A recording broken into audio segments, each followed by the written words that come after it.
Problem. A closed coil helical spring is to have a stiffness of 900 Newton per meter. So stiffness நால என்னது K 900 Newton per meter in compression with a maximum load of 45 Newton. So load கொடுத்திருக்காங்க and a maximum shearing stress வந்து 120 Newton per mm square கொடுத்திருக்காங்க. So shear stress கொடுத்திருக்காங்க. Next the solid length of the spring is அப்ப length எவ்வளவு கொடுத்திருக்காங்க 45 mm. அப்போ இதுல என்னெல்லாம் நம்ம ஃபைண்ட் அவுட் பண்ணோம் அப்படின்னா ஃபர்ஸ்ட் அதுல இருக்கிற வயருடைய டயாமீட்டர் கண்டுபிடிக்கணும்.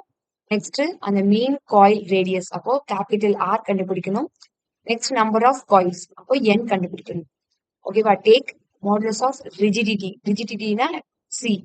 ஸோ சி உடைய value 0.4 into 10 power 5 Newton per mm square.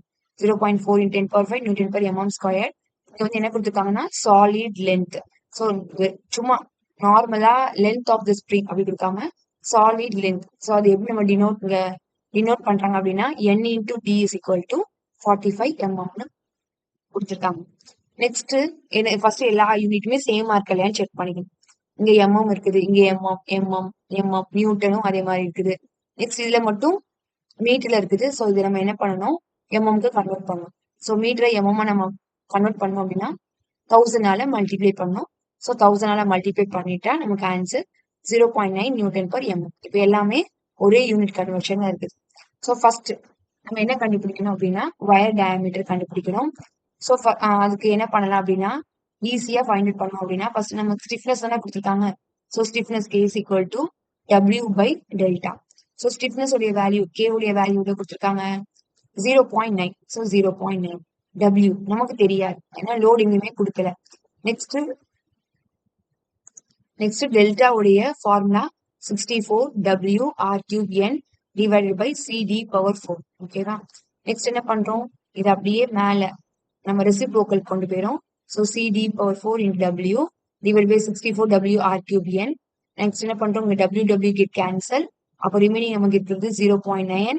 C உடைய வேல்யூ 0.4 in 10 power 5. D உடைய வேல்யூ நமக்கு தெரியாது, divided by 64. கேபிட்டல் ஆர் உடைய வேல்யூ நமக்கு தெரியாது, மீன் ரேடியஸ் உடைய வேல்யூ நமக்கு தெரியாது, என்னங்கிற வேல்யூ நமக்கு தெரியாது. ஓகேவா? சோ இத்தனை இது நமக்கு வந்து தெரியாம இருக்குது, அன்னோன்ஸ். இதுல வந்து 3 அன்னோன்ஸ் டி ஆர் என். அப்ப நான் என்ன பண்ணணும், ஏதாவது ஒரு இதை மட்டும் அன்னோனா வச்சு நம்ம மொத்தத்தை சப்ஸ்டிட் பண்ணி நம்ம ஈஸியா கண்டுபிடிச்சிடலாம் அதர்ஸ்.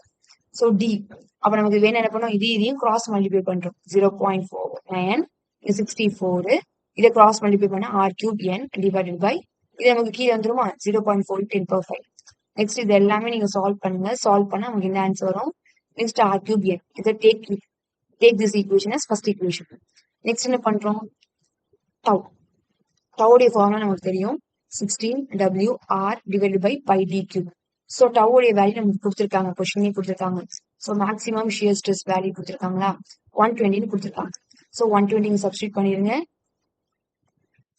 ஸோ நெக்ஸ்ட் வந்து இந்த டவுடைய வேல்யூ சப்ஸ்டிட் பண்ணிடணும். 16 W நமக்கு கொடுத்துருக்காங்க. ஏன்னா இப்போ ப்ரீவியஸா தான் நம்ம கண்டுபிடிச்சிருக்கோம். ப்ரீவியஸா W கொடுக்கல, நம்ம 45 கிவன்ல கொடுத்துருக்காங்க. நம்ம இல்ல அப்புறம் ஏன் மேம் இங்க நீங்க சப்ஸ்டிட் பண்ணல, டபிள்யூடைய வேல்யூ சப்ஸ்டிட் பண்ணல அப்படின்னா நீங்க சப்ஸ்டிட் பண்ணிடலாம் தாராளமா. இங்க 45 போட்டு சப்ஸ்டிட் பண்ணாலும் மேல 45 கேன்சல் தான் ஆகும், அதனால தான் இங்க சப்ஸ்டிட் பண்ணுவோம். ஓகேவா? சோ நெக்ஸ்ட் என்ன பண்ணுங்க, இங்க 60 இங்க W வேல்யூ கொடுத்துட்டாங்க, ஆர் நமக்கு தெரியாது, divide by pi d cube. இப்போ நெக்ஸ்ட் என்ன பண்றோம், இல்ல கேபிட்டல் ஆர் மட்டும் நம்ம இந்த சைடு வச்சுக்கிறோம். இதை கிராஸ் மல்டிப்ளை பண்ணிடுறோம். 16 into 45 கீழே வந்துருது. நெக்ஸ்ட் என்ன பண்றோம், இதை வந்து நம்ம வந்து சால்வ் பண்ணா நமக்கு வேல்யூ 0.52 டி கியூப் வரும். இதை வந்து செகண்ட் ஈக்குவேஷன் எடுத்துக்கலாம். ஓகேவா? நெக்ஸ்ட் என்ன சொல்லியிருக்காங்க, solid length of the spring ND. அதனால ஃபர்ஸ்ட் நம்ம கிவன் எழுதிக்கோம். So ND is equal to 45. அப்போ நமக்கு N மட்டும் தான் வேணும் அப்படின்னா 45 டிவைட் பை டி. ஸோ இதை என்ன பண்ணுங்க, தேர்ட் ஈக்குவேஷனா எடுத்துக்கோங்க. நெக்ஸ்ட் என்ன பண்ணணும், இந்த ஆரோடைய வேல்யூவும் என்னோடைய வேல்யூ எடுத்து எங்க போனோம், ஃபர்ஸ்ட் ஈக்குவேஷனை சப்ஸ்டிட் பண்ணுங்க. இதுதான் நமக்கு ஆரும் தெரியாது என்னன்னு தெரியாது, அப்போ அதை ஃபர்ஸ்ட் ஈக்குவேஷனை சப்ஸ்டிட் பண்ணுங்க.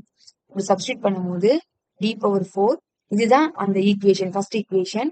இதுல நம்ம என்ன பண்றோம், ஆரோடைய வேல்யூ எவ்வளவு 0.52 டி கியூப், ஆல்ரெடி ஒரு கியூப் இன்டூ என்னோடைய வேல்யூ சப்ஸ்டிட் பண்றோம். நெக்ஸ்ட் என்ன பண்ணணும், இதை அப்படி வச்சுக்கிறோம். நெக்ஸ்ட் 0.52 இது என்ன பண்றோம், இது டி கியூப், அப்போ 9 45 இன்டூ டி. ஸோ இது கேன்சல் பண்ணா இங்க 8. நெக்ஸ்ட் என்ன பண்ணணும், இதை நீங்க சால்வ் பண்ணீங்க அப்படின்னா நமக்கு இந்த ஆன்சர் வருது 45. இதையும் கேன்சல் பண்ணா d பவர் 8. நெக்ஸ்ட் என்ன பண்றோம், d பவர் 4, இந்த d பவர் 8 நம்ம இந்த சைட் கொண்டு வந்துடும். ஸோ இதை சால்வ் பண்ணா நமக்கு 9.108 × 10 பவர் 3 கிடைச்சிடும், -3 கிடைச்சிடும். நெக்ஸ்ட் 1 by d பவர் 4, இங்க 4 இங்க 8 கேன்சல் பண்ணா 1 by d பவர் 4. இந்த ஆன்சர் அப்படி இருக்கு. நமக்கு d உடைய வேல்யூ தான் தெரியணும். அப்ப நீங்க என்ன பண்ணுங்க, இது அப்படியே ரெசிப்ரோக்கல் அப்படி தலைகீழா மாத்துங்க. அப்ப தலைகீழா மாத்தும் போது அப்ப இதுவும் தலைகீழா மாறுமா, 1 by d பவர் 4 தலைகீழா மாத்தினா மேல d பவர் 4 மேல போயிடும். இங்க ஆல்ரெடி மேலதான் இருக்கு. அப்ப இது தலைகீழா மாத்தினா 1 divided by 9.108 10 power -3 ஆயிடும். நெக்ஸ்ட் என்ன பண்ணுங்க, இதை சால்வ் பண்ணுங்க. உங்களுக்கு இந்த ஆன்சர் வேணும், d தான் நமக்கு வேணும். அப்ப இங்க இருக்கிற மல்டிபிளிகேஷன் இங்க போகும்போது என்ன ஆயிரும், டிவைட் ஆயிரும். அதான் 1/4 அப்படின்னு கொடுத்துருக்கோம்.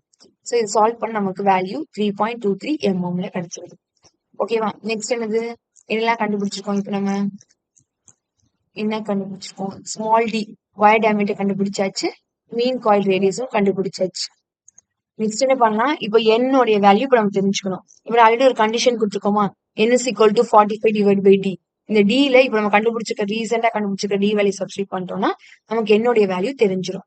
ஓகேவா. நெக்ஸ்ட் கண்டுபிடிக்கணும் மீன் ரேடியஸ். அப்போ இங்க ஒரு செகண்ட் ஃபார்முலா பாருங்க, செகண்ட் இக்குவேஷன் 0.52 d3. இதுலயும் என்ன பண்ணோம், இந்த d வேல்யூ கண்டுபிடிச்சிருக்க d வேல்யூ இங்க சப்ஸ்டிட் பண்ணிட்டா நமக்கு r உடைய வேல்யூ தெரிஞ்சிடும். அந்த இதுல என்ன பண்றோம், d உடைய வேல்யூ சப்ஸ்டிட் பண்ணிட்டா நமக்கு r உடைய வேல்யூ தெரிஞ்சிடும். இது வந்து நம்ம ப்ரீவியஸ் இயர் கொஸ்டின் பேப்பர்ல கேட்ட அன்ஐனிஸ்டியோடைய கொஸ்டின் பேப்பர். மேக்சிமம் இதை சால்வ் பண்ணியிருக்கிறது எல்லாமே அன்ஐனிஸ்டி கொஸ்டின் பேப்பர் தான் நான் சால்வ் பண்ணியிருக்கிறேன்.